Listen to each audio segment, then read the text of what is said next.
नमस्कार दोस्तों, मैं हूं सूरज। एक बार फिर से स्वागत है आपके ही अपने YouTube चैनल हिंदी विद सूरज में। तो दोस्तों, आज हम लेके आए हैं यूनिट 6 उपन्यास की सीरीज। और आज हम पहला उपन्यास करेंगे, देवरानी जेठानी की कहानी। और रोज हम एक एक उपन्यास को जल्दी से फिनिश कर देंगे, ताकि हम अपने आने वाले एग्जाम में अपने उपन्यास या अन्य विधाएं जो लगी हुई हैं हमारी, वो यूनिटों वाली, उनको भी हम पूरा पूरा कर सके। तो ज्यादा समय न लेते चलते हैं पहले उपन्यास की तरफ। और दूसरी चीज हमें याद रखनी है कि पहला उपन्यास किसने बोला और पहला उपन्यासकार ने किसने माना, वो सारी चीजें हम पढ़ के चलेंगे। तो हिंदी का पहला उपन्यास देवरानी जेठानी की कहानी 1870 ईस्वी है। 1870 का है मतलब, अथवा परीक्षा गुरु 1882। इस पर विद्वानों में मतभेद है। जहां नगेंद्र और डॉक्टर निर्मला जैन सरीखे विद्वानों ने लाला श्रीनिवास दास के परीक्षा गुरु को हिंदी का पहला मौलिक उपन्यास माना है, वहीं डॉक्टर गोपाल राय व डॉक्टर पुष्पलाल सिंह आदि ने पंडित गौरी दत्त रचित देवरानी जेठानी की कहानी को हिंदी का पहला उपन्यास होने का गौरव प्रदान किया है। अब याद रखना, देवरानी जेठानी की कहानी इसमें लिखा हुआ है, इसका ये मतलब नहीं है ये कहानी विधा की रचना है। इसमें लिखा जरूर कहानी है, लेकिन इसकी विधा क्या है, उपन्यास है। इस चीज को आप लोग सबसे पहले याद रखें। हिंदी उपन्यास कोश, इसको हम छोड़ देते हैं। भूमिका देख लेते हैं। स्त्रियों को पढ़ने पढ़ाने के लिए जितनी पुस्तकें लिखी गई हैं, सब अपने अपने ढंग और रीति से अच्छी हैं, परंतु मैंने इस कहानी को नए रंग ढंग से लिखा है। मुझको निश्चय है कि दोनों स्त्री पुरुष इसको पढ़कर अति प्रसन्न होंगे और बहुत लाभ उठाएंगे। तो ये जो गौरी दत्त हैं, जो इनके उपन्यास है, देखो गौरी दत्त शर्मा, उन्हीं का ये लिखा हुआ है ये भूमिका।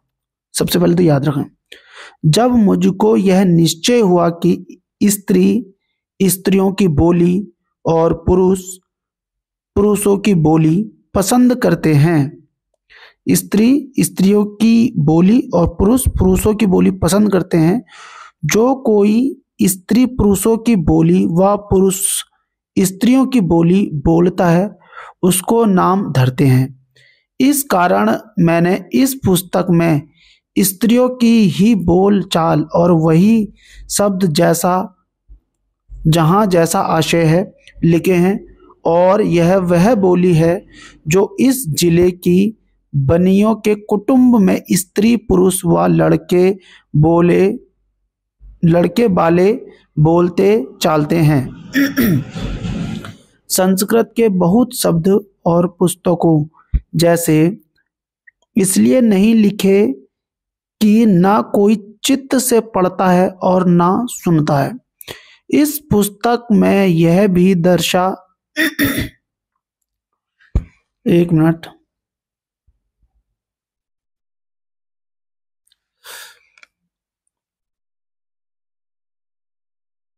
मैंने कहाँ तक पढ़ लिया था, एक मिनट। हाँ, इस पुस्तक में यह भी दर्शा दिया है कि इस देश के बनिए जन्म मरण विवाह आदि में क्या क्या करते हैं, पढ़ी और बेपढ़ी स्त्रियों में क्या क्या अंतर है। ये पॉइंट है कि क्या क्या दर्शाया। देखो उसमें जन्म मरण विवाह आदि में क्या क्या करते हैं, पढ़ी और बेपढ़ी स्त्रियों में क्या क्या अंतर है, बालकों का पालन और पोषण में किस प्रकार होता है और किस प्रकार होना चाहिए, स्त्रियों का समय किस किस काम में व्यतीत होता है और क्यों कर होना उचित है। बेपढ़ी स्त्री जब एक काम को करती है उसमें क्या क्या हानि होती है, पढ़ी हुई जब उसी काम को करती है तो क्या क्या लाभ होता है।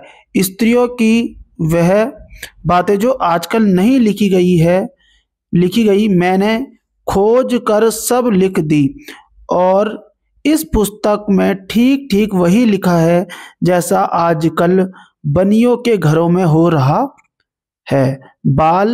बराबर भी अंतर नहीं है। ठीक है, तो बनिए का परिवार का या बनिया जो समाज है उसका इनमें अंकन किया गया है। उनके जन्म का, उनके मरण का, उनके विवाह आदि पे जो खर्चा हो रहा हो उसका, पढ़ी और बेपढ़ी स्त्रियों में क्या क्या अंतर हो सकता है उन चीजों पे भी बात की गई है। प्रकट हो कि यह रोचक और मनोहर कहानी Shriyut M Kempson sahib, director of public instruction, Bahadur को ऐसी पसंद आई, मन को भाई और चित्त को लुभाई कि शुद्ध करके इसके छपने की आज्ञा दी और 200 पुस्तक मोल ली। और श्री मन हराज धीराज पश्चिम देश अधिकारी श्रीयुक्त लेफ्टिनेंट गवर्नर बहादुर के यहाँ से चिट्ठी नवंबर 2672 लिखी हुई, मतलब नंबर है ये 2672, 24 जून 1870 के अनुसार इस पुस्तक के कर्ता पंडित गौरी दत्त को 100 रुपये इनाम मिले। ठीक हो गया। देखो पद देख लो, ये पूछेगा, दया उनकी मुझ पर अधिक वित्त से, जो मेरी कहानी पढ़े चित्त से, रही भूल मुझ में जो इसमें कहीं, बना अपनी पुस्तक में लेबे वहीं, दया से कृपा से क्षमा से रीति से, छिपावे बुरों को भले प्रीति से। पंडित गौरी दत्त शर्मा का ये पद है। और पहला भाग देखते हैं। पहला भाग में देखो, मैंने उपन्यास लिखने से पहले मैंने पात्रों का थोड़ा विवरण कर दिया है, तो इस चीज पे जरा सा देख लेना। सर्व सुख, जो कि इस पात्र का या मतलब इस पूरे उपन्यास का जो मुख्य है उसकी बात चल रही है। सर्व सुख उपन्यास का नायक है, जो मेरठ का रहने वाला अग्रवाल बनिया है, जिसकी मंडी में आड़त की दुकान है। सर्व सुख उपन्यास का मुख्य पात्र है। पार्वती सर्व सुख की बड़ी बेटी है, जो दिल्ली में विवाहित है। अब बात करते हैं तीसरे नंबर पर सुरा। ये सुरादेही, ये गलत लिख दिया है, सुखदेही है ये। सुखदेही यह सर्व सुख की छोटी बेटी है। चौथे नंबर पर आ रहा है दौलत राम, मतलब सर्व सुख की ना 2 लड़कियां हैं और 2 लड़के हैं। तो सबसे पहले जो लड़की हुई है वो है पार्वती, उसके बाद है सुखदेही। एक प्रकार सुखदेही तो छोटी है, सुखदेही छोटी नंबर की थी। और बड़े नंबर का जो लड़का है उसका नाम है दौलत राम, फिर उससे जो छोटा है उसका नाम है छोटे लाल। तो दौलत राम सर्व सुख का बड़ा बेटा है।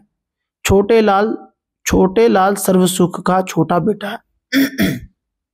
ज्ञानो, जो दौलत राम है उसी की पत्नी है ज्ञानो बड़ी बहू अर्थात जेठानी, जो दौलत राम की पत्नी है। यह लालची स्वभाव की है, जिसके कारण अपने पति दौलत राम और सास को छोटी बहू के खिलाफ भड़का कर घर का बंटवारा करवा देती है। देख लो, इस चीज को समझना जरा सा। जिसके कारण पति दौलत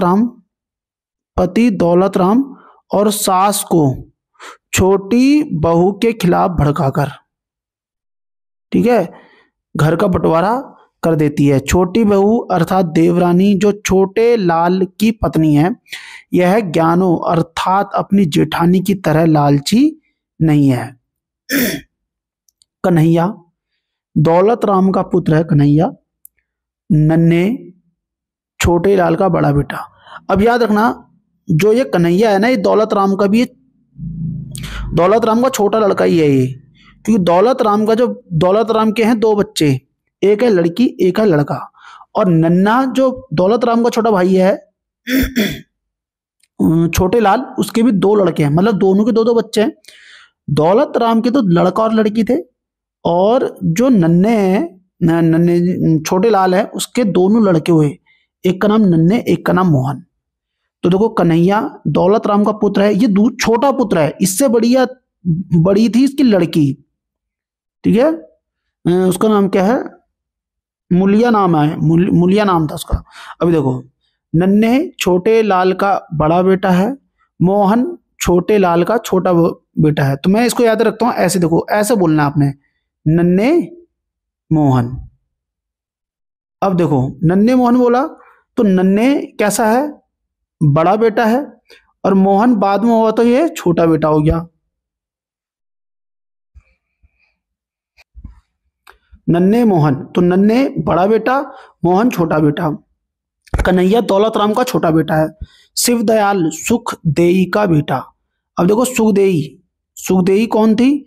तो जो सर्व सुख की छोटी बेटी है उसका नाम था सुखदेई, और बड़ी बेटी है पार्वती। इसकी शादी हुई है दिल्ली में, और इसकी हुई है गुड़गांव साइड। ठीक है, अभी आ भी रखा होगा ये रहा ज्ञानो, अभी आ जाएगी, पूरी डिटेल आ जाएगी। बंशीधर कबाड़ी, यहाँ सुखदेई का विवाह हुआ था। ठीक हो गया। ज्ञानचंद्र सुखदेई का भांजा है, ये पत्र लेकर आता है। डूंगर ज्ञानो का पिता है, मतलब दौलत राम का ससुर है, जो एक गरीब बनिया है। तहसीलदार आनंदी का पिता है। आनंदी कौन है?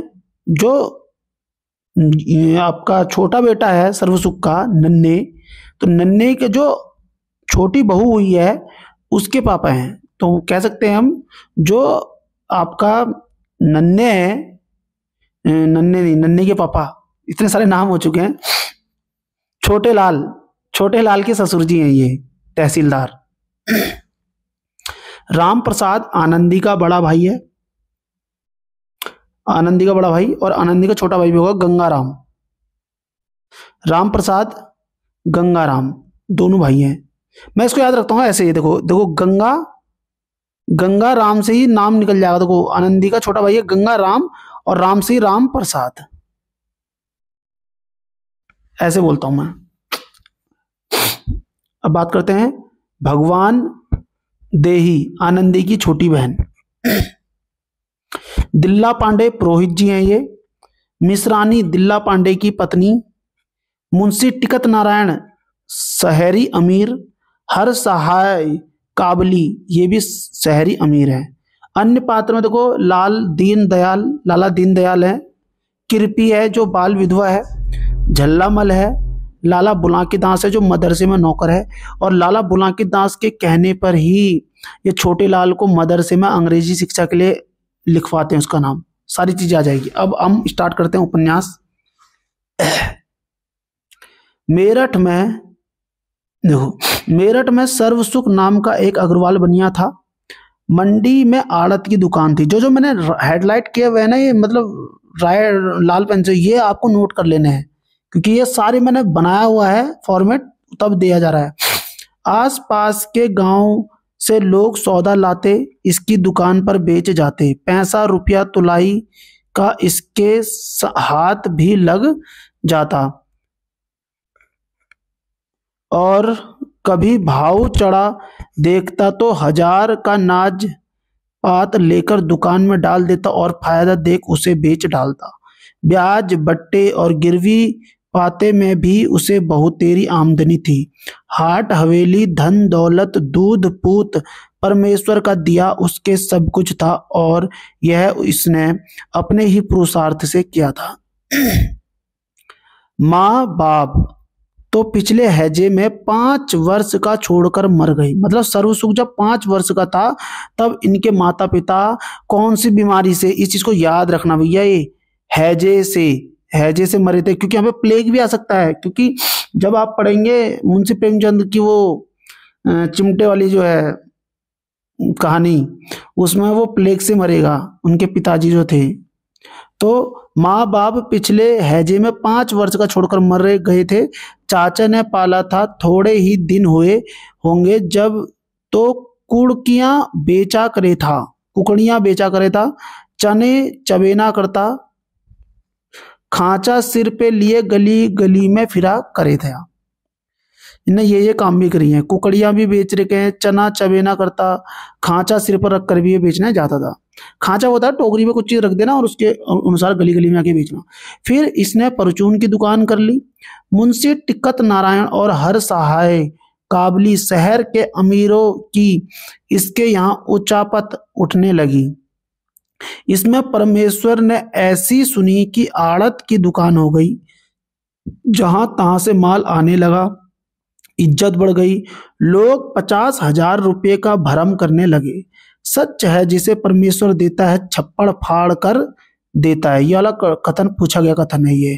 ठीक है, सच है जिसे परमेश्वर देता है छप्पड़ फाड़ कर ही, छप्पड़ फाड़ के ऐसे ही देता है, ये कथन पूछा गया था। ठीक है, बड़ा भला मानस था, अड़ोसी पड़ोसी सब इससे राजी थे। पुण्य दान में बहुत तो नहीं परंतु छठे छमाहे कुछ ना कुछ करता रहे था। बड़ी अवस्था में आप ही अपना ब्याह किया। पहले दो लड़कियां हुई, पहली बड़ी वाली का नाम पार्वती और छोटी वाली का नाम था सुखदेई। बड़ी का नाम पार्वती, छोटी का प्यार का नाम सुखदेई ही रखा। फिर ईश्वर ने उपरातली दो लड़के दिए। बड़े का नाम दौलत राम और छोटे का नाम छोटे पुकारने लगे तो छोटे लाली उसका नाम पड़ जाता है। इन सब बहन भाइयों की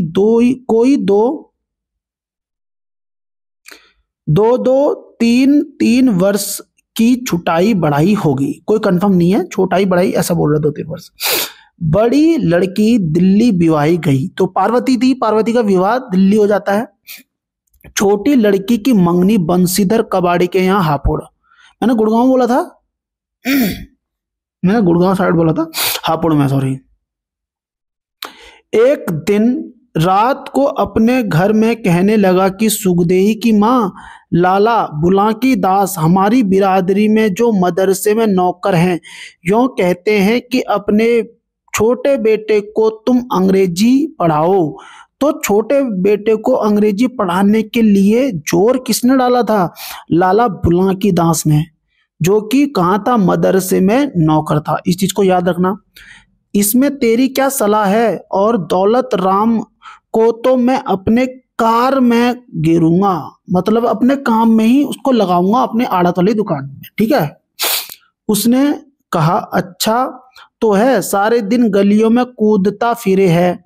परसों किसी लौंडे के कुछ मार आया था, उसकी माँ लड़ती हुई यहाँ आई और मैं तुमसे कहना भूल गई, आज चौथा दिन है कि दिल्ला पांडे हमारे पुरोहित पुरोहित मतलब पंडित, दिल्ला पांडे हमारे पुरोहित की बहू, ठीक है, दिल्ला पांडे की बहू मिश्रानी आई थी और कहे थी कि सुखदेही को मेरे साथ नागरी पढ़ने भेज दिया करो।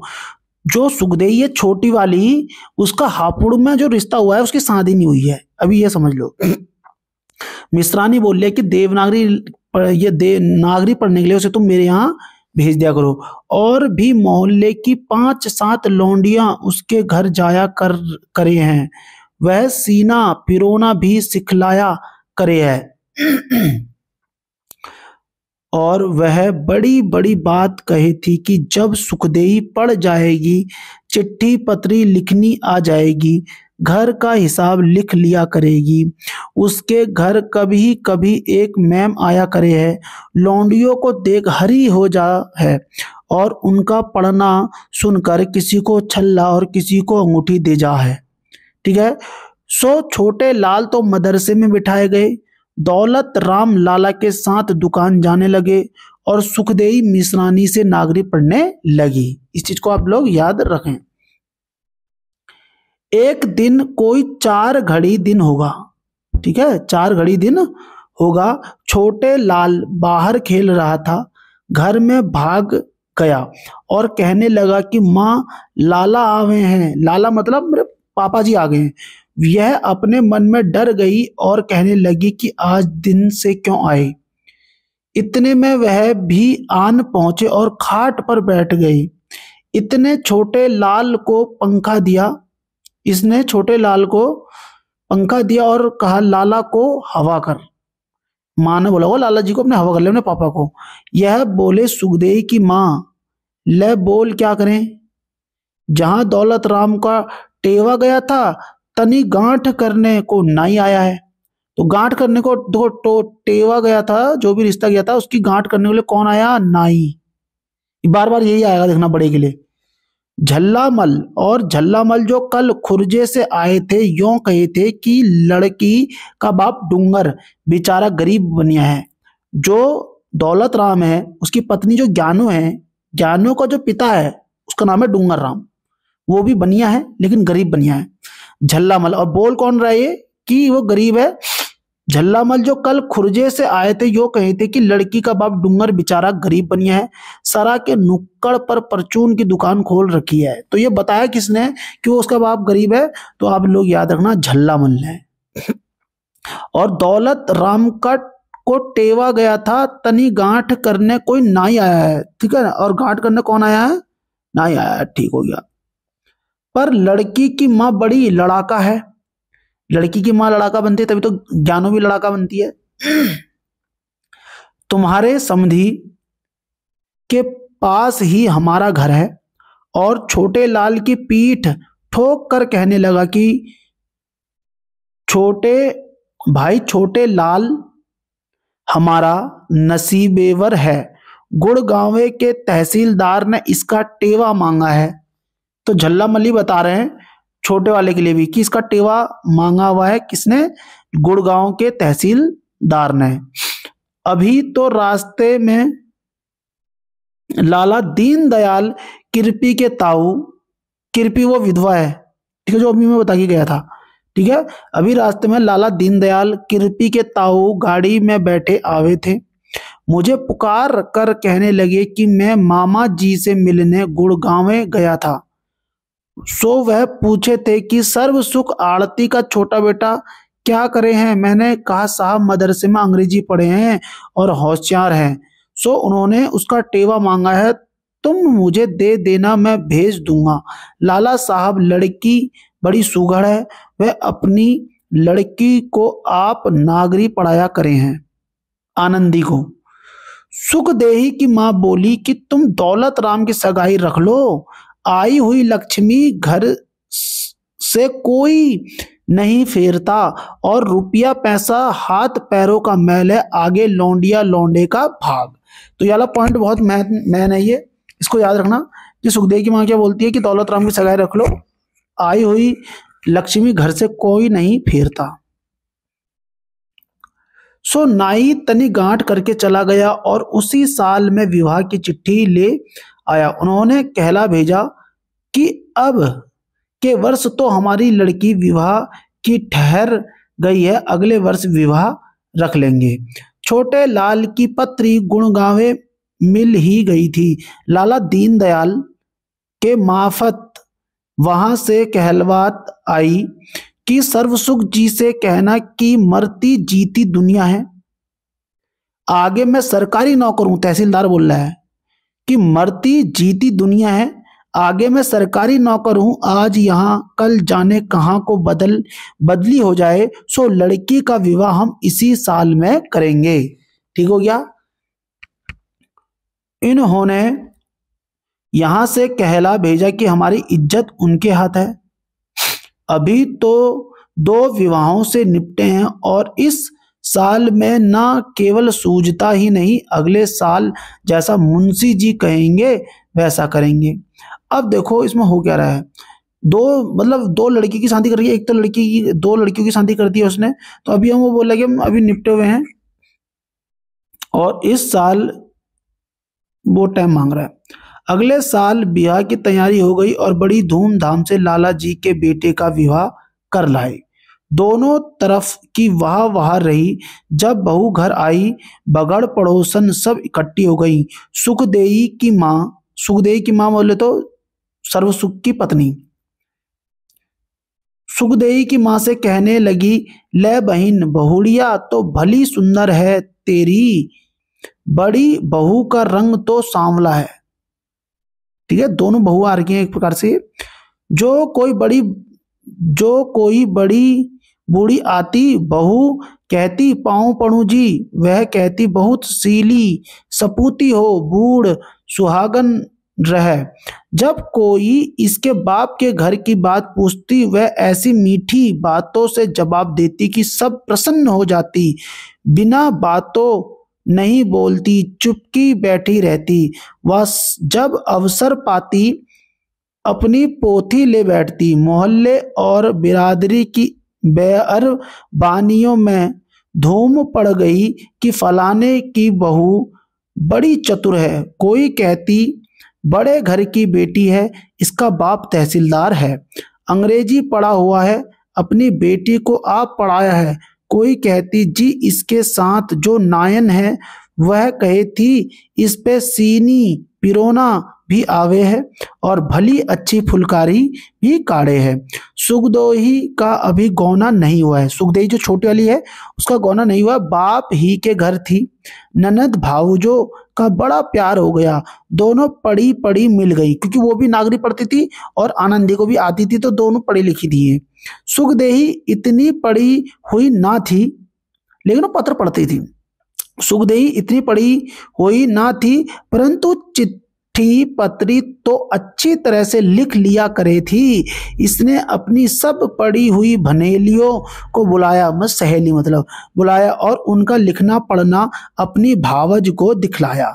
जब दौलत राम बड़ा पुत्र विवाह के लाए थे तो पट्टा फेर करते लाए थे। इसका कारण यह था कि लड़की के बाप घर में पहले ही कुछ नहीं था, विवाह ही में उगड़ गया, गौना क्या करेगा। सो तब से दौलत राम की बहू ज्ञानो ससुराल में ही थी, ससुराल सासू के यहाँ पे। जब कोई बेअरबानी बाहर की आती, ना तो बैठने को पीड़ा देती और ना उसकी, हाँ मेरा माइक चल रहा है ना, हाँ, ना उसकी बात पूछती, और जो कुछ कहती भी तो ऐसी बोलती जैसे कोई लड़े है। सास से तो रात दिन खटपट रखी थी, और जब कोई देवरानी को इसके सामने सराहती तो कहती हाँ जी वह तो अमीर की बेटी है, मैं तो गरीब बनिया की बेटी हूँ। मुंह से कुछ नहीं कहती, पर देवरानी को देख देख फूकी जाती, और जभी से छोटी ननद से भी जलने लगी। बड़ी ननद पार्वती से बड़ा प्यार था। पार्वती से बड़ा प्यार क्यों था सुन लो। और वह विवाह में बुलाई हुई आई थी, और प्यार होने का कारण यह था कि वह भी लगावा बझावा थी, इधर की उधर और इधर की उधर, उधर की इधर और इधर की उधर करने वाली थी। तो इसलिए इन दोनों की सही बनती थी, किसकी, पार्वती की और ज्ञानों की, और सुखदेही की और आनंदी की सही बनती थी। ठीक है, जो मैंने रेड किए हुए हैं ना ये बहुत महत्वपूर्ण है, देखो ये मैं खुद बनाया है तुम लोगों के लिए भी। अब बहू को आए 8-10 दिन हुए होंगे कि उसका भाई राम प्रसाद, ठीक है, गंगाराम और राम प्रसाद बोले तो आनंदी का बड़ा भाई, राम प्रसाद मझोली लेके विदा कराने को आया। लाल सर्वसुख जी ने भी जैसे बनियों की में रस्म होती है दे लेकर बहू को विदा कर दिया, और बहू के भाई से चलते चलते यह कह दिया कि भाई पहुंचते ही राजी खुशी की चिट्ठी लिख भेजना। मतलब अपनी बहनों को लेना आया है, कौन, राम प्रसाद आता है, और जो भी उनकी रस्म होती है वो करके चले जाता है। अब देखो लेके, जब सुखदेही का विवाह को 3 वर्ष हो चुके थे, देखो यहाँ पे ये स्टामा पॉइंट है, सुखदेही के विवाह को 3 वर्ष हो चुके थे, हापुड़ से गौने की चिट्ठी आई। लाला ने घर में आके सलाह की, सुखदेही की मां ने कहा मैं तो 5वें वर्ष करूंगी। मतलब 3 साल तो हो गए थे और वहां से गौना की चिट्ठी आ गई, और लेकिन सुखदेही की मां जो है वो क्या बोल रही है कि मैं तो भैया 5 साल बाद ही करूंगी, 5वें वर्ष करूंगी। लाला ने समझा दिया कि जिस काम में मैं निबटे उसमें निबटे, यह काम भी तो करना ही है। और यह भी कहा कि धनी बेटी अपने घर ही रहना अच्छा है। अच्छा, कि धनी नहीं, धी बेटी, धी मतलब होती पराई, मतलब कि लड़की तो पराई धन है, पराया धन है, मतलब ये वाली बात हो जाती है कि धी बेटी अपने घर ही रहना अच्छा है। अर्थात सुखदेही भी अपने घर गई और वहां अपने कुनबे की लौंडियों को नागरी पढ़ाने लगी। ठीक है, अब देखो दूसरी चीज क्या रही है। लाला सर्वसुख का माल रेल पे लदने जाया करे था, वहां के बाबू इसकी जान पहचान हो गई थी। अच्छा, लाला सर्वसुख का माल रेल पे लदने जाया करे था। वहां के बाबू से इसकी जान पहचान हो गई। किसकी? सर्वसुख की। एक दिन कहने लगा कि बाबूजी, हमारा छोटा लड़का मदरसे में अंग्रेजी पढ़ने जाया करे है। वह कहे था जो तुम कहो तो तुम्हारे पास काम सीखने आ जाया करे। बाबू ने कहा कल तुम उसे हमारे पास दफ्तर में भेजना। छोटे लाल अगले दिन वहां गया। बाबू को अपना लिखना दिखलाया, उसकी पसंद आया। इससे कहा तुम रोज रोज आया करो। यह जाने लगा। थोड़े दिन पीछे उसी दफ्तर में 15 रुपए महीने का नौकर भी हो गया। तो किस में? तो सबसे पहले तो देखो कौन सा दफ्तर है, तो आपको ये पता होना चाहिए रेलवे वाला दफ्तर है। ठीक है, तो इस चीज को याद रखना। दूसरी चीज, पहली तनख्वाह कितनी फिक्स हो गई उसकी? 15 रुपए। ये भी याद रखो आप।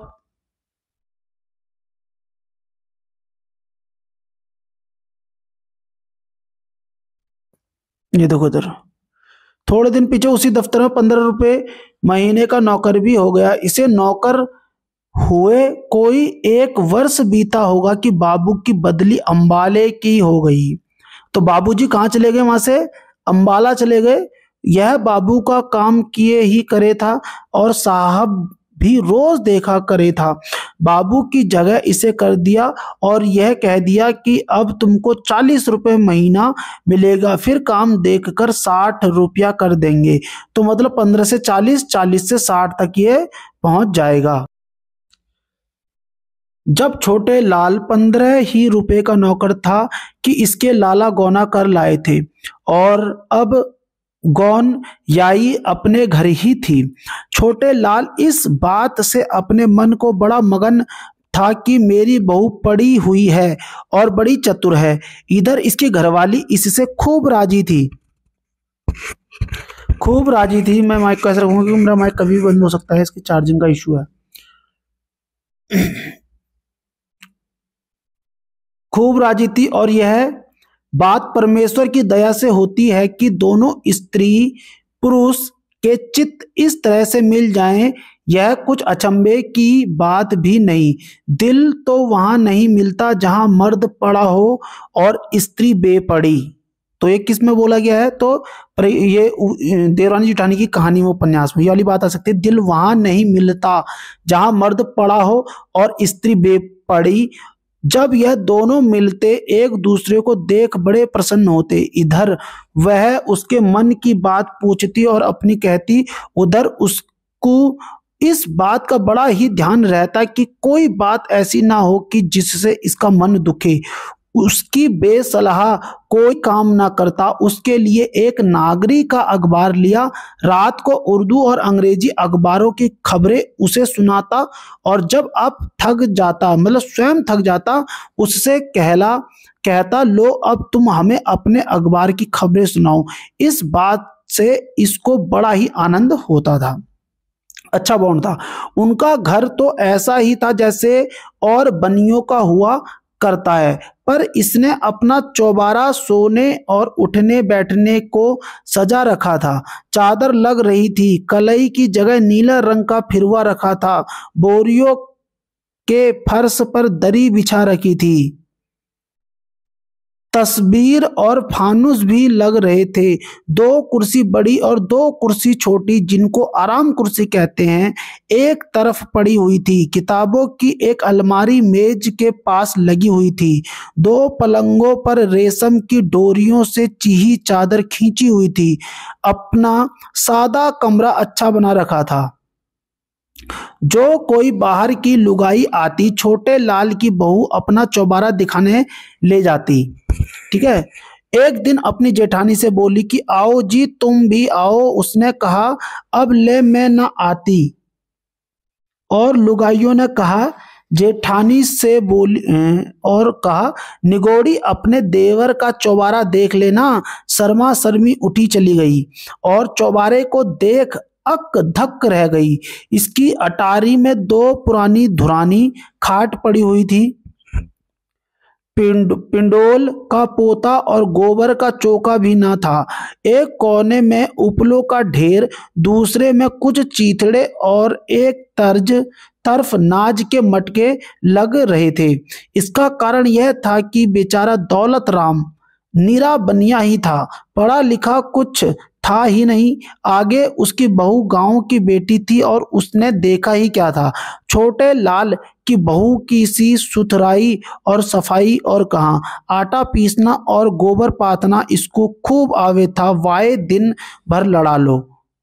ठीक है, छोटे लाल की बहू की सी सुथराई और सफाई, और कहाँ आटा पीसना और गोबर पातना इसको खूब आवे था, वाए दिन लड़ाई लड़ाई, मतलब यही काम ही जानती थी, आटा पीसना और गोबर पातना। छोटे लाल की बहू सारे दिन कुछ ना कुछ करती रही थी, सवेरे उठते ही बुहारी देती मतलब बुहारी आशीर्वाद, मतलब चौका बासन करके दूध बिलोती, फिर नहा धो के घड़ी भगवान का नाम लेती, रोटी चढ़ाती। जब लाला छोटे लाल रोटी खा के दफ्तर चले जाते, थोड़ी देर पीछे दौलत राम और उसका बाप दुकान से रोटी खाने को आते। जब वह खा लेता और सास जिठानी भी खा चुगती, तब सबसे पीछे आप रोटी खाती।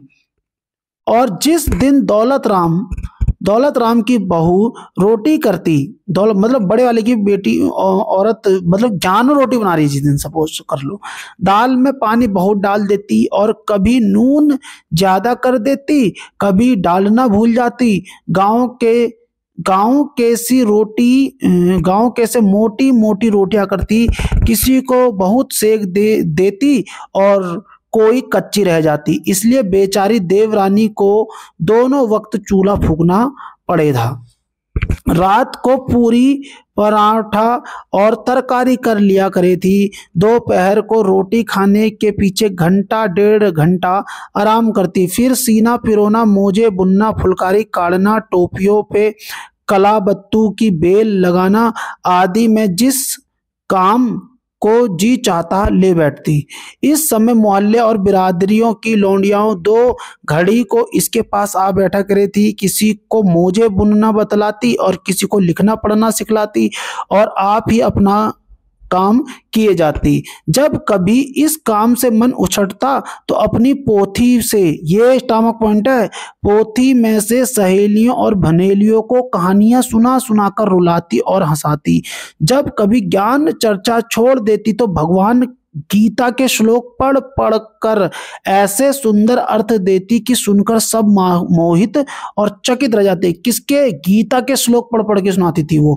जिस दिन एकादशी, जन्माष्टमी, रामनवमी, मतलब कृष्ण का जन्म हो जाए, रामनवमी, राम का जन्म हो जाए या एकादशी हो जाए, वह कोई तिथि पर्व वाली तिथि होती तो सीना पिरोना ना होता, तो उस दिन तुलसीदास सूरदास के भजन गाती और विष्णु पद सुनाती कि सब प्रसन्न हो जाते। तो सहेलियों को तो किसके पद सुनाती थी वो? ज्ञान के लिए, ज्ञान चर्चा पे तो गीता के श्लोक, और कोई जैसे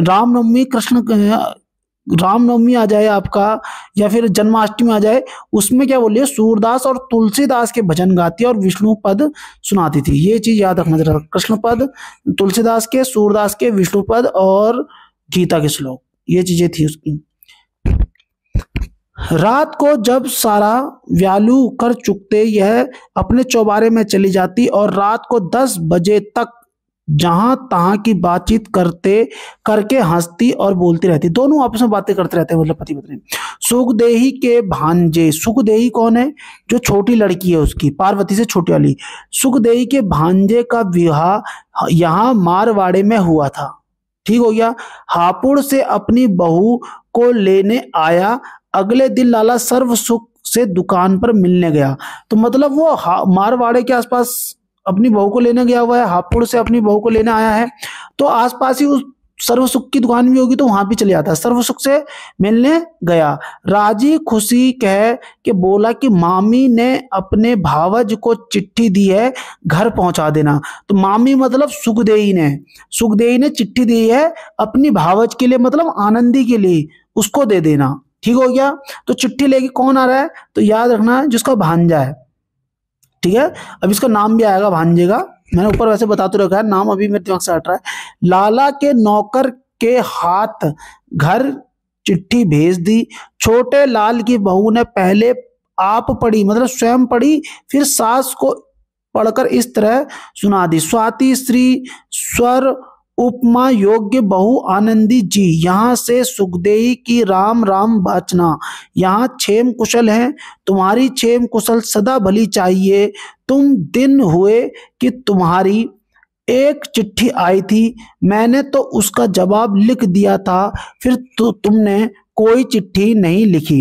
यद्यपि वहां के आने जाने वालों से राजी खुशी की खबर मिलती रही, तथापि चिट्ठी के आने से आधा मिलाप है।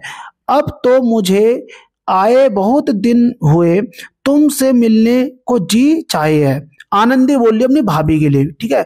सो माँ से कहना कि मुझे 2-4 महीने को बुला ले, यहाँ मेरा जी उछट रहा है। लाला जी से माँ पूछ देगी, जो मेरी नत बन गई हो तो ज्ञानचंद मेरे भांजे के हाथ भेज देना, और भाई की भोज प्रबंध में की पोथी जो तुम्हारे पास है थोड़े दिन के लिए भेज देना। अब ये चीज छोड़ो, देखो उसके भांजे नाम क्या, सुखदेव के भांजे का जो चिट्ठी लिखा है ज्ञानचंद, ठीक है। अच्छा, ज्ञानो ज्ञानचंद ऐसे याद रख सकते हैं आप। जब मैं आऊंगी लेती आऊंगी, अब तो यहाँ भी एक लौंडिया का मदरसा हो गया है। हमारी मिश्रानी से हमारी पालागन, मतलब एक बार सब पहला पालागन कह देना, मतलब पाए पाए लागू, मतलब नमस्ते। और सब सहेलियों और बनेलियों से राम राम कहना। चिट्ठी का जवाब जरूर जरूर लिख भेजना, थोड़े लिखे को बहुत जानना। चिट्ठी लिखी मिति मार्ग सिर बदी 1 संवत 1925। सुखदेही की मां ने चिट्ठी सुन के कहा कि कल 5 सेर आटे के लड्डू कर लीजो। कितने सेर लड्डू? 5 सेर आटे के लड्डू कर लीजो। लौंडिया को कोथली भेजनी है, और जो मैं कहूं चिट्ठी में लिख दीजो। सो सुखदेही को यह चिट्ठी लिखी गई। अब सुखदेही के लिए चिट्ठी लिखी जा रही है, और लिख रही है आनंदी, और बता रही है उसकी सास, मतलब आनंदी की सास सुखदेही की मां। स्वाति श्री स्वर उपमा योग्य बीवी सुखदेही जी, यहां से आनंदी की राम राम बाचना। चिट्ठी तुम्हारी आई, समाचार लिखे सो जाने। तुम्हारी माँ जी ने लाला जी से तुम्हारी बुलाने वास्ते कहा है। सो उन्होंने कहा है कि माघ के महीने हम बाघ की प्रतिष्ठा करेंगे, बाघ की। तब लौंडिया सुखदेही को भी बुलावेंगे, और मेरे सामने जेठ जी से कह दिया है कि भाई तू ही लौंडिया को जाके ले आइयो, ठीक है। और वह बाग लाला जी ने दिल्ली के रास्ते में लगाया है। तो उनने बोला कि हम आएंगे जब बाग की प्रतिष्ठा करेंगे तब आ जाएंगे। और बाग कहाँ पे लगाया है? दिल्ली के रास्ते में लगाया हुआ है। उसमें कुआं तो बन गया है, शिवाला बन रहा है। जिस सुनार को तुम्हारी नथ बनने को दी थी वह सोना लेके भाग गया है। लाला जी कहे थे कि दूसरे सुनार से और बनवा करके भेज देंगे। तुम्हारी भनेली रामदेही मेरे पास रोज रोज फुलकारी सीने आया करे थी। तो रामदेही, सुखदेही की सहेली कौन है? रामदेही, इस तरीके से याद रखना। और आनंदी के भाई का नाम क्या? राम प्रसाद, ठीक है। अब बात है राम प्रसाद, गंगा राम, कैसे कैसे नाम है, चलो कोई नहीं।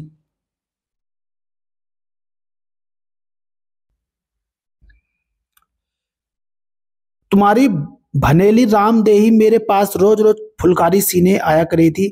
बेचारी बड़ी गरीब थी, तुम्हारे नित याद कर ले थी। जिठानी जी के स्वभाव को तुम जानो ही हो। एक दिन बेवास्ते उससे लड़ पड़ी, 3 दिन से वह नहीं आई। 2 घड़ी जी बहला रहे था, सो यह भी न देख सकी। फुलकारी का ओना जो मैं तुम्हारे लिए अपने पीहर से लाई थी, भोज प्रबंध की पोथी, 5 सेर लड्डू और 8 आने नगद तुम्हारे भांजे के हाथ तुम्हें भेजे हैं, रसीद भेज देना। अब देखो 8 आने भी भेजे नगद में, 5 सेर लड्डू भेज रखे हैं, भोज प्रबंध की पोथी भेजी हुई है।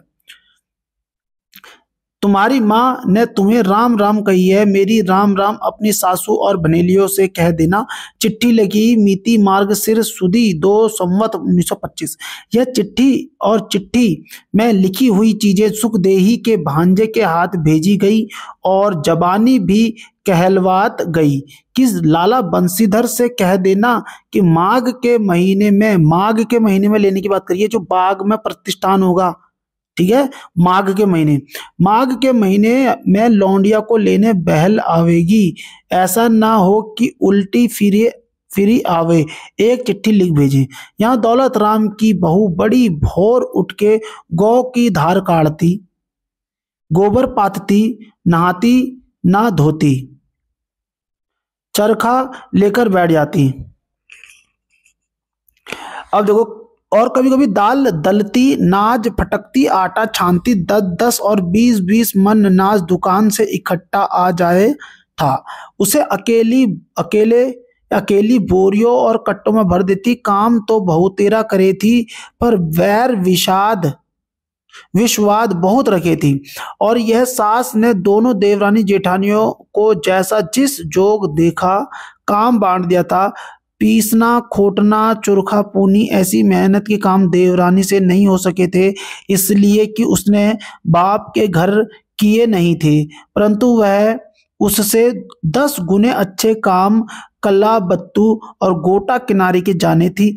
पीसने खोटने में क्या रखा है, घड़ी भर पीसा 2 पैसे का वह 8 आने रोज का कड़ावत का काम कर लेती थी। तो आनंदी, अगर हम बात करें कड़ावत से उसे कितना आमदनी हो रही है, तो वह 8 आने रोज का कड़ावत का काम कर ले थी।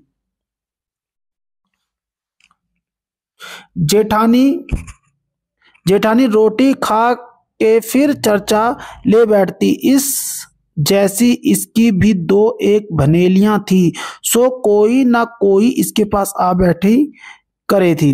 यह उससे देवरानी का ही छींकती, सासू का खोट बतलाती कि मेरी सास बड़ी 2 जगन है, छोटी बहू को जो कोई आधी बात कहे है तो लड़ने को उठे है। ससुर जी मेरी रात दिन कटनी करे हैं, यूं कहे यह तो कच्ची रोटी करे है, बहन जिस पे जैसी आती होगी वैसी करेगी।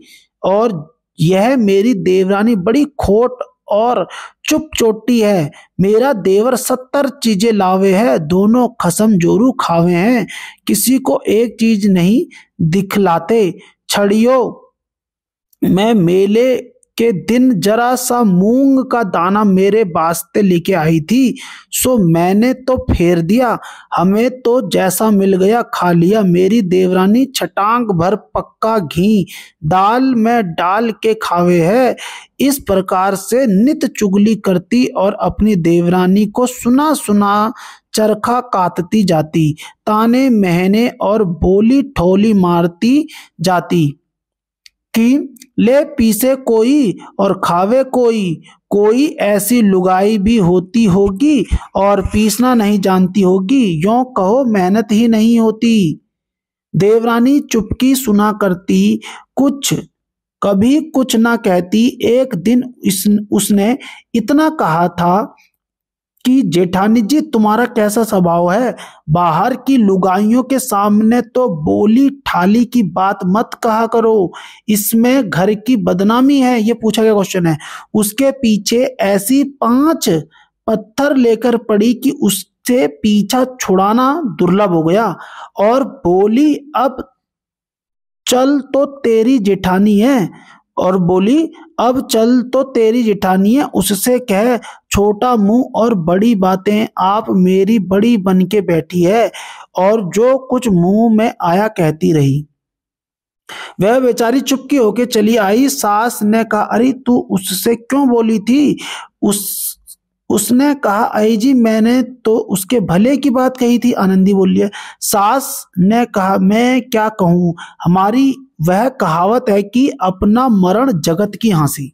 ये वाला कथन ही पूछा जाता है कि किसने बोला था, और सास ने बोला था कि कहावत है कि अपना मरण जगत की हंसी। दौलत राम की बहू जहां तक होता अपने मालिक से रात को नित्य प्रति सास और देवरानी की बुराई करती। तुम जानो आदमी ही तो है और बेपड़ा, रोज रोज सिखलाने और बहकाने से दौलत भी अपनी बहू की हिमायत करने लगा और मां से लड़ने लगा। जब उसकी मां ने यह हाल देखा तो एक दिन उसके बाप से कहा और यह सलाह दी कि दौलत राम को जुदा कर दो और मैं तो छोटी बहू में रहूंगी, तुम्हारी तुम जानो। ऊंच नीच सोच के बड़ी देर में यह जवाब दिया कि अच्छा तो मैं बड़ी बहू मैं रोटी खा लिया करूंगा। अपना सिर पकड़कर बैठ गया और कहने लगा कि बिरादरी के लोग हंसेंगे, ये कौन है, सर्वसुख बोल रहा है, हंसेंगे और ठट्टे मारेंगे कि फलाने के घर लुगाइयों में लड़ाई हुई थी तो उसने अपने बड़े बेटे को जुदा कर दिया। देखो यह कैसी बहू आई, इसने हमारी बात में बट्टा लगाया और घर तीन तेरा कर दिया। घरवाली बोली, अजी जब अपना ही पैसा खोटा हो परखन वाले को क्या दोष है। जग तो आरसी है, जैसा लोग देखेंगे वैसा कहेंगे। सामने का दालान दौलत राम को दे दिया और सब तरह से जुदा जोखा कर दिया। जो कोई चीज दुकान से आती दोनों घर आधी आधी बढ़ जाती। जब यह खबर गुड़गांवे पहुंची, मतलब तहसीलदार के यहाँ पहुंची, तब सर्वसुख के यहाँ औरतों में लड़ाई हो रही थी तो उन्होंने अपने बेटों को जुदा कर दिया। तो तहसीलदार साहब ने अपनी बेटी को यह चिट्ठी लिखी, स्वाति श्री सर्व उपमा योग्य बीवी आनंदी जी, यहाँ से राम प्रसाद आदि समस्त बाल गोपाल की राम राम बचना। यहाँ क्षेम कुशल हैं, तुम्हारी क्षेम कुशल चाहते हैं। तुम्हारी माँ तुमको बहुत याद करे हैं, सो मैं तुमको बहुत जल्दी ही बुलाऊंगा। तुम्हारे छोटे भाई गंगाराम, बड़े वाले तो हैं राम प्रसाद और छोटे वाले हैं गंगाराम, को मदरसे में बैठा दिया है और बड़े भाई राम प्रसाद को तुम्हारे ताऊ के पास आगरे इस कारण भेज दिया है कि वहां कॉलेज में पढ़कर वकालत का इम्तिहान दे। तुम्हारी छोटी बहन भगवान देही 1 महीने से मादी है और जब ही से उसका लिखना पढ़ना छूटा हुआ है। ठीक है, तो आनंदी की छोटी बहन का नाम क्या है, याद रखना, भगवान देही। बेटी, जो मैं तुमसे उसी दिन प्रसन्न हूंगा जब मैं यह सुनूंगा कि तुम्हारी ससुराल वाले तुमसे प्रसन्न हैं। तुम्हारा लिखना पढ़ना उसी दिन काम आवेगा जब तुम अपनी सास की आज्ञा में रहोगी। सास को माता के तुल्य जानना, ननद को और जेठानी को अपनी बहनों से अधिक मानना। और यह मैं जानता हूं कि सब लड़कियों को ससुराल में जाकर प्रथम कठिनता मालूम हुआ करती है और इसका कारण यह है कि बाप के घर तो कुछ और ही चाल चलन होता है और ससुराल में जाकर नए नए तौर देखती हैं। जी घबराया करता है, परंतु जो ज्ञानवान लड़कियां हैं घबराती नहीं, सब काम किए जाती हैं। यह भी जानना उचित है कि माँ बाप का घर तो थोड़े ही दिन के लिए है, सारी अवस्था ससुराल में ही काटनी है। अपने धर्म कर्म पर चलना, ईश्वर को याद रखना, आए गए का आदर सम्मान करना, सबसे मीठा बोलना, संतोष से अपने कुटुंब में गुजरान करना, आपको तुच्छ जानना, यह अच्छे कुल की बेटियों के धर्म है। ज्ञान चालीसी की पोथी में तुमने पढ़ा है कि अच्छों से सबको लाभ होता है। मेरा इस कहने से प्रयोजन यह है कि जो कोई स्त्री तुम्हारे कुटुंब की तुम्हारी सीने पिरोने का काम दे, जो अवसर मिले तो उसे कर देना उचित है। देखो विद्या दान का शास्त्र में कैसा महात्मा लिखा है, अर्थात जो बातें तुमको आती हैं औरों को भी सिखलाना चाहिए। चिट्ठी लिखी मीति पौष शुद्धि 6 संवत 1925। मतलब ज्ञान चालीसा की पोथी में तुमने पढ़ा है कि अच्छों से सबको लाभ होता है। यह सबसे पहले तो तहसीलदार की लाइन है कि अच्छों से सबको लाभ होता है। बात किसमें है? ये ज्ञान चालीसी में, बात की पोथी में।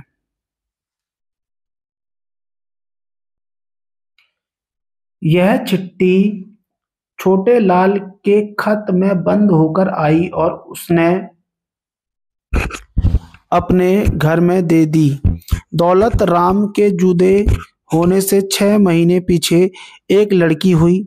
इधर उसी दिन हापुड़ से चिट्ठी आई कि लाला सर्वसुख जी अनंत चौदस के दिन 4 घड़ी दिन तुम्हारे देवती हुई है। तो इधर देख लो, दौलत राम के जुदे होने से 6 महीने पीछे एक लड़की हुई, दौलत राम की। इधर उसी दिन हापुड़ से चिट्ठी आई, हापुड़ सुखदेई चिट्ठी आई कि लाला सर्वसुख जी अनंत चौदस के दिन 4 घड़ी दिन चढ़े तुम्हारी देवती हुई है, मतलब कि नातनी हुई है। उस समय लाला दुकान पर थे। चिट्ठी को पढ़कर लाला ने दौलत राम से कहा कि ले भाई, लोंडियों ने घर घेर लिया। यह चिट्ठी अपनी माँ को सुनाई आ। ठीक है, कि दौलत राम की भी लड़की उर्की है और वहां सुखदेई की भी लड़की उर्की है।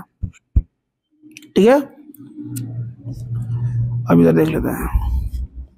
दोपहर को दुकान से एक पल्लेदार चिट्ठी लेके आया और बोला कि लाला जी, यह चिट्ठी तुम्हारे नाम दिल्ली से आई है। दिल्ली से मतलब दिल्ली से बड़ी लड़की। मुनीम जी ने खोली नहीं, तुम्हारे पास भेज दिया और एक आना महसूल का लिया है। लाला जी ने चिट्ठी पढ़ के कहा कि पार्वती की बड़ी लौंडिया का वसंत पंचमी का ब्याह है। 15 दिन पहले वह भात नौतने आवेगी, सो अब भात का फिक्र भी करना चाहिए। जो बड़ी लड़की थी उसकी, पार्वती, उसकी लड़की की शादी डिसाइड हो रही है बसंत पंचमी में। ठीक है, बसंत पंचमी का विवाह है, 15 दिन पहले वह भात नौतने आवेगी। तो घरवाली बोली कि सुखदेही को छूचक भेजना है। छूचक, सुखदेही छोटी वाली लड़की थी। फिर ऐसी ही 2-4 गृहस्थ की बातें करके कहा कि छोटे लाल के घर में भी लड़की बाला होने वाला है। बहू के बाप को एक खत गिरवा देना कि वह साध भेज दे। साध, धौन भर पक्के लड्डू, 5 तियल बागे, 5 गहने, कुछ मूंग और चावल, 1 रुपया नगद छूछक के नाम से नाई के हाथ हापुड़ भेज दिया। ठीक है, हापुड़ कौन है? छोटी वाली लड़की। ठीक है, उनका लड़की उर्की है। तो धौन भर के पक्के लड्डू, 5 तियल बागे, कुछ मूंग चावल, 5 गहने, 1 रुपया नगद छूछक के नाम पर नाई के हाथ हापुड़ भेज दिया। जब पार्वती भात नौतने आई तो अपनी देवरानी को साथ लाई।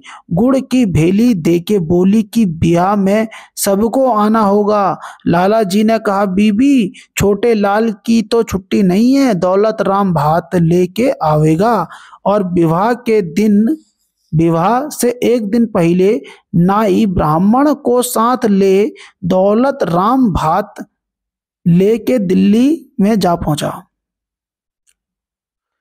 अच्छा, क्या बोल रहा है देखो, विवाह के एक दिन पहले नाई ब्राह्मण को साथ ले दौलत राम किसको लेके गया हुआ? नाई ब्राह्मण को। उस दिन सारी बिरादरी में बुलावा फिर गया कि आज भात लिया जाएगा। 51 रुपए नगद, नथ, पिछुआ, छन, पछेली, सोने मूंगे की माला, पांजेब, सोने की हैकल, सोने का बाजू, पचलड़ा और 9 नगे। पार्वती के सारे कुटुंब को कपड़े, 21 तियल भरी भरी, 11 बर्तन, 1-2 शौला और 1 रुमाल आदि सबको दिखला के पार्वती के ससुर के हवाले किए। ठीक हो गया। जब भात लेके डौड़ी पर पहुंचे, पार्वती 10-20 तो स्त्रियों को साथ के लिए गीत गाती हुई भाई को आरता करने आई थी। वहां दौलत राम को जो कोई पूछता यह कौन साहब हैं, वह कह देती यह भाती हैं। इन दिनों छोटे लाल की बहू गर्म चीज ना खाती, बहुत करके कोठे पे ना जाती और ना बोझ उठाती। जब किसी चीज को खाने को जी चाहता तो अपनी सास व किसी बड़ी से पूछ के मांग लेती, ऐसी वैसी चीज ना खाती। खट्टी चीज को बहुत जी चाहा करे था, सो कभी कभी नींबू का अचार व कैरी खा ले थी। जेठी सुदी 3 जुमेरात के दिन छोटे लाल के घर लड़के का जन्म हुआ। कब? जुमेरात के दिन। जेठ सुदी 3 को जुमेरात के दिन छोटे लाल के घर लड़की का जन्म हुआ। बड़ी खुशी हुई। नक्कार खाना रखा गया, जन्म पत्री लिखी गई, बिरादरी वालों को एक एक पान का बीड़ा दिया गया। वह उठ खड़े हुए और बोले, लाला सर्व सुख जी मुबारक हो। उन्होंने उत्तर दिया कि साहब आपको मुबारक। बाहर जो नाई ब्राह्मण घिर गए थे उन सबको पैसा पैसा बांट दिया। दाई को 1 रुपया दिया, वह 5 रुपये मांगती रही। तो दाई को कितना रुपये दिया था? 1 रुपया दिया था। जच्चा के खाने को गूंद की पजरी हुई। अब जो भाई बिरादरी और नाते रिश्ते में से औरतें आती, लौंडे की दादी का मुबारक व बधाई कह के बैठ जाती। वह कहती, जी भगवान ने दिया तो है, अब इसकी उम्र लगावे और लहना सहना हो। नातेदारों का प्यार, मुलाजे वालों के यहाँ से कुर्ता टोपी हंसली कुडले आने लगे। धी ध्यानों के यहाँ से जो आए थे उनमें से किसी को फेर दिया और किसी को रख लिया और 2-4 रुपये जैसा नाता देखा उन पर रख दिए। तहसीलदार के यहाँ से छूचक अच्छा आया। सारी बिरादरियों में वाह वाह हो गई। जिनके स्वभाव खोटे पड़ जा है, फिर सुधरने कठिन पड़ जा है। यह कुछ तो खुशी हुई, पर जेठानी एक दिन को भी आके ना खड़ी हुई। छठी और 10 सूठन के दिन चरखा लेके बैठी और जिस दिन देवरानी 40 दिन का नहा के उठी तो उस बिरिया नाक में बत्ती दे के छींका और सास और देवरानी को सुना सुना यह कहती कि जिनके नसीब खोटे हैं उनकी बेटी हो है और जिनके नसीब अच्छे हैं उनके बेटे हो हैं। एक दिन सास तो लड़ने को उठी भी, पर बहू ने समझा लिया कि जो किसी के कहने सुनने से क्या हो है, हमारा भगवान भला चाहिए। जिस दिन हिजड़े नाचने आए, लुगाइयों को दिखलाने को पैसा बेल का दे गई। छोटे लाल ने लौंडे को खिलाने को एक टहलवी रख दी और उससे यह कह दिया कि बच्चों को राजी राखियो। लाला ने 4 रुपये का घी और 1 रुपये की खांड दुकान से भेज दी। कितने रुपए का घी बेचा था? 4 रुपए का, और 1 रुपये की खांड दुकान से भेज दी। और जब रात को घर आए, घरवाली से कह दिया कि घी को ताके रख छोड़ियो और बहू की खिचड़ी व दाल में डाल दिया करियो। खांड के लड्डू बना लीजो। बहू का शरीर निर्बल हो गया है, इसमें ताकत आ जाएगी और बच्चा दूध से भूखा नहीं रहेगा। और बहू से कह दीजो कि ऐसी वैसी चीज ना खावे जिससे बच्चों को दुख हो। आप चतुर थी, दोनों वक्त बंधा खाना खाती। लाल मिर्च, गुड़, शक्कर, सीताफल की तरकारी, तेल का अचार, खीर और अमरूद आदि से परहेज करती। पर होनी क्या करे, जब लड़का 6 महीने का था, एक दिन सिर से नहाई थी, भीगे बालों बच्चों को दूध पिला दिया। सर्दी से उसे खांसी का ठसका हो गया। अगले दिन करवा चौथ थी, बरती रही और पूरी कचौरी खाने में आई। लौंडे को सांस हो ही आया, बड़ा फिकर हुआ। सास उठाने लगी और बोल कबूल करने लगी, धन्ना की माँ पनिहारी को ननुआ चमार को बुलाने भेजा। उसने आते ही झाड़ दिया और अपने पास से लौंडे को गोली खिला दी। अब देखो इसमें क्या क्या चीजें दिखाई गई हैं। ऐसे जैसे कि तबीयत खराब हो जाए तो क्या क्या करना चाहिए। गोली के खाते ही बीमारी और बढ़ गई और लौंडे का हाल बेहाल हो गया। इतने में लाला दुकान से भागे आए। तो सबसे पहले देखो, धन्ना की माँ पनिहारी को ननुआ चमार को बुलाने भेजा था। जब बच्ची की तबीयत खराब हो गई थी, छोटे लाल के जो लड़का था उसकी जब तबीयत खराब हुई थी, किसकी, नन्हे की, तो किसको भेजा, या कौन से वैद्य को बुला के लाया? तो ननुआ चमार को बुलाने के लिए भेजा था, ननुआ चमार। गोली खाती बीमारी और बढ़ गई थी उसकी, लौंडे का हाल बेहाल हो गया। इतने में लाला दुकान से भागे आए। छोटे लाल घर ही था। दोनों की सलाह हुई कि हकीम को दिखलाओ और सारा हाल कह दो। हकीम जी ने कहा कि घबराओ मत, उस पाजी ने जमाल गोटे की गोली दे दी है और वह पच गई है। मैं यह दवा देता हूँ, बच्चे की माँ के दूध में देना, इससे 4-5 दस्त हो जाएंगे, आराम पड़ जाएगा। और वैसा ही हुआ। लाला घर में बड़े गुस्सा हुए कि अब तो भगवान ने दी दया की, कोई सयाना वाना घर में नहीं बढ़ने पावे। यह निर्दयी इसी तरह से बच्चों को मार डालते हैं और कुछ नहीं जानते। और बहू से कह दीजो कि फिर भीगे बालों दूध ना पिलावें। और भला वह तो बालक है, उसने देखा ही क्या है, तू तो बड़ी बूढ़ी थी, पहले से क्यों नहीं समझा दिया था। वह चुप हो रही। दौलत राम की बहू सब कुछ खाती पीती रही थी। जब सास व ससुर उसके भले की बात कहते, उसका उल्टा करती। लौंडिया भी उसकी सूख के कांटा हो रही थी मुलिया, और आप भी नित मादी रही थी।